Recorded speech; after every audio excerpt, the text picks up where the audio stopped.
আসসালামু আলাইকুম। আজকে আমি তৈরি করে দেখাবো ঘরোয়া কিছু উপকরণ দিয়ে চিকেন রোস্ট। প্রথমে লাগছে এখানে চিকেন, তার জন্য আমি এখানে 4 পিস চিকেন নিয়েছি পরিষ্কার করে ধুয়ে রাখা। লবণ দিয়ে দিব আর এখানে দিয়ে দিব ফুড কালার। এটা হচ্ছে অপশনাল, আপনাদের পছন্দ না হলে এটা স্কিপ করতে পারেন। রোস্টের কালারটা যেন একটু সুন্দর আসে এই জন্য আমি ফুড কালারটা ব্যবহার করেছি। দিয়ে দিলাম 1 চা চামচ শুকনো মরিচের গুঁড়ো। এখন চিকেনের সাথে সব কিছু খুব ভালোভাবে মাখিয়ে নিব।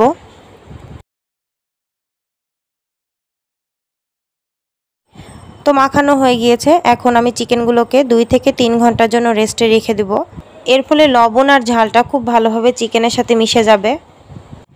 ঢাকনা দিয়ে ঢেকে চিকেনটাকে রেস্টে রেখে দেব। ততক্ষণে আমি কিছু মশলা তৈরি করে নেব। চলুন তাহলে দেখা যাক। প্রথমে আমি টক দই বানিয়ে নেব। একটা কাপে আমি সামান্য পানি নিয়েছি, তাতে আমি দিয়ে দিব 1 টেবিল চামচ উঁচু করে নিয়েছি গুঁড়ো দুধ। হাতের কাছে টক দই না থাকলে তখন আমি ইনস্ট্যান্ট এভাবেই টক দই বানিয়ে নিই। তো দুধটাকে ভালোভাবে পানির সাথে মিশিয়ে নিয়ে এখানে আমি দিয়ে দিব 1 টেবিল চামচ ভিনেগার। এখন দুধের সাথে ভিনেগারটা ভালোভাবে মিশিয়ে নিতে হবে। এখন লিকুইড দুধ বানানোর জন্য এখানে আমার লাগছে 1 কাপ কুসুম গরম পানি। এখানে দিয়ে দেব মেজারমেন্ট কাপের হাফ কাপ গুঁড়া দুধ। এভাবে গুঁড়ো দুধ দিয়ে লিকুইড দুধ বানিয়ে রোস্টে দিলে কিন্তু রোস্টের স্বাদটা দ্বিগুণ বেড়ে যায়। অনেক সময় রোস্টে লিকুইড দুধ ব্যবহার করলে ছানা ছানা হয়ে যায়, কিন্তু গুঁড়া দুধ দিয়ে এভাবে লিকুইড দুধ বানিয়ে রোস্টে ব্যবহার করলে সেই ছানা ছানা ভাবটা কিন্তু আর হবে না। রোস্টে যে মশলাটা ব্যবহার করব সেটা এখন আমি বানিয়ে নেব। এখানে আমি দিয়ে দেব হাফ কাপ পেঁয়াজ বেরেস্তা, 10-12টা মতো কালো গোলমরিচ, কাঁচা মরিচ দিয়েছি 6টা, ঝালের পরিমাপটা আপনারা পছন্দ অনুযায়ী দিয়ে দিবেন। 4টা নিয়েছি এলাচ, জায়ফল নিয়েছি 2 টুকরো, জয়ত্রী নিয়েছি সামান্য পরিমাণে, আর দিয়ে দিব হাফ চামচ শাহি জিরা। এখন দিয়ে দিব চীনা বাদাম। আমি এখানে 1 টেবিল চামচ নিয়েছি। বাদামগুলো আগে থেকে আমি চুলে ভিজিয়ে রেখেছিলাম। আপনারা চাইলে এখানে পেস্তা বাদাম বা কাজু বাদামও ব্যবহার করতে পারেন। দিয়ে দিব 1 চামচ চিনি, আর লাগছে সামান্য পানি। এখন সব কিছুকে একসাথে ব্লেন্ড করে নিতে হবে। সব কিছু ব্লেন্ডার করে নিয়েছি। এখন একটা বাটিতে আমি আগে থেকেই তৈরি করে রাখা টক দইটা দিয়ে দিব, আর দিয়ে দিব যে রোস্টের জন্য আমি মশলাটা বানিয়ে রেখেছিলাম সেটা। রোস্ট বানানোর আগে মশলাটা যদি তৈরি করে রাখা যায় তাহলে কিন্তু রোস্ট বানানোতে অত ঝামেলা মনে হবে না, আর রান্নাটাও ঝটপট তৈরি করে নেওয়া যায়। যেহেতু আমি বাসাতেই টক দইটা বানিয়েছি, এটা কিন্তু একটুখানি টকটা কম রয়েছে, যার জন্য আমি এখানে 1 পিস লেবুর রস দিয়ে দিব। আর বাজার থেকে টক দই কিনে নিয়ে আসলে সেটাতে কিন্তু যথেষ্ট পরিমাণে টক থাকে, লেবুর রস আর ব্যবহার করা লাগে না। এখন সব কিছু খুব ভালোভাবে একসাথে মিক্স করে নিব। রোস্ট রান্নার জন্য এখানে আমি কড়াইতে পর্যাপ্ত পরিমাণ সয়াবিন তেল দিয়েছি। তেলটা গরম হয়ে আসলে চিকেনের পিসগুলো দিয়ে দিতে হবে। চিকেনটা কিন্তু বেশিক্ষণ ধরে ভাজা যাবে না, হাই ফ্লেমে দিয়ে কালারটা লাল হয়ে আসা পর্যন্ত ভেজে নিতে হবে। চিকেন বেশিক্ষণ ধরে ভেজে নিলে তখন কিন্তু মাংসটা শক্ত হয়ে যাবে আর খেতেও ভালো লাগবে না। আর হাই ফ্লেমে দিয়ে যতটা দ্রুত সম্ভব ভেজে নিতে হবে, এতে করে চিকেনের ভিতরটা নরম থাকবে। তো চিকেনগুলো ভাজা হয়ে গেছে, এখন আমি চিকেনগুলো তুলে নেব। পরবর্তীতে আবারও চিকেনগুলো আমি একই প্রসেসে ভেজে নেব। সব চিকেনগুলো এখানে ভাজা হয়ে গেছে। চিকেনগুলো ভাজার পরে যে তেল ছিল সেই তেলে রোস্টটা রান্না করব। তার জন্য এখানে আমি দিয়ে দিলাম 3 টুকরা দারচিনি, 2টা তেজপাতা আমি ছিঁড়ে দিয়েছি। তেজপাতা আর দারচিনিটা কিছুক্ষণ তেলের সাথে ভেজে নিব।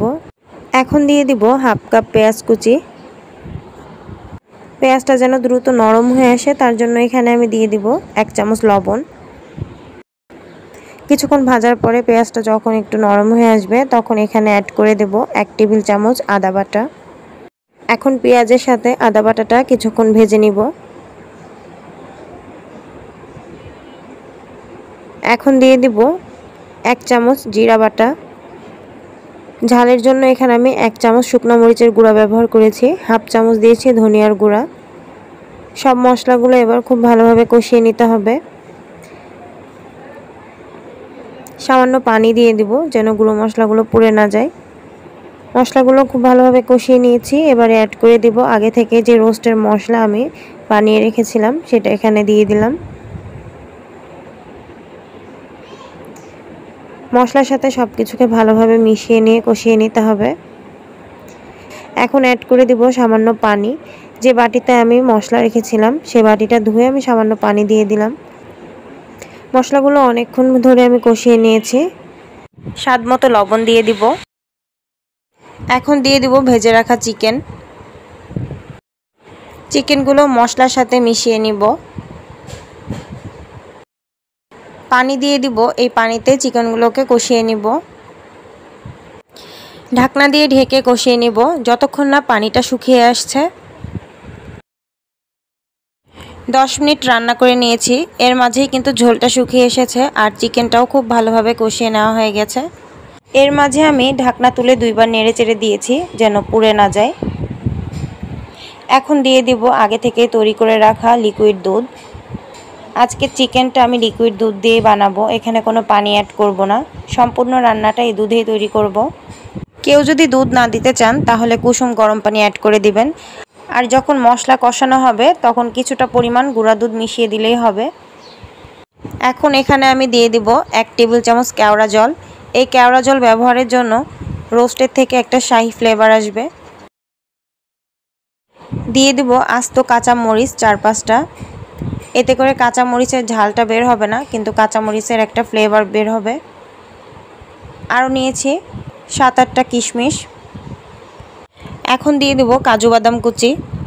সব কিছু আবারও একটু ভালোভাবে মিশিয়ে দিয়ে ঢাকনা দিয়ে ঢেকে রান্না করে নেব 10 থেকে 15 মিনিট।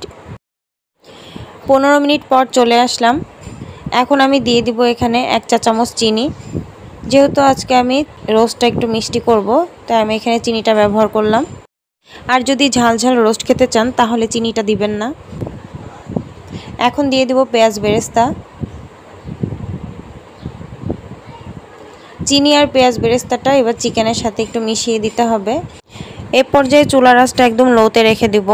জাস্ট 2-3 মিনিট রেখেই কিন্তু আমি রোস্টটা নামিয়ে নিব। চুলার আঁচটা বন্ধ করে এখন ঢাকনা দিয়ে ঢেকে এটাকে আমি আরও 5-6 মিনিটের জন্য দমে রেখে দিব।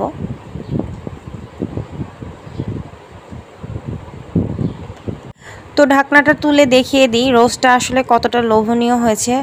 এখন একটা প্লেটে আপনাদের সার্ভ করে দেখাই। সত্যি বলতে রোস্টটা দেখতে যতটা লোভনীয় লাগছে, খেতে কিন্তু দুর্দান্ত হয়েছিল। তো আজকের ভিডিওটি যদি আপনাদের ভালো লেগে থাকে তাহলে অবশ্যই একটা লাইক কমেন্ট করে জানিয়ে যাবেন। আর এরকম আরও মজার ভিডিও পেতে হলে অবশ্যই আমার চ্যানেলটিকে সাবস্ক্রাইব করে আমার পাশেই থাকবেন। তো আজকের মতো এই পর্যন্তই। চলে আসবো পরবর্তীতে আরও একটি নতুন রেসিপি নিয়ে। ততদিন পর্যন্ত সবাই সুস্থ থাকবেন, ভালো থাকবেন। আল্লাহ হাফেজ।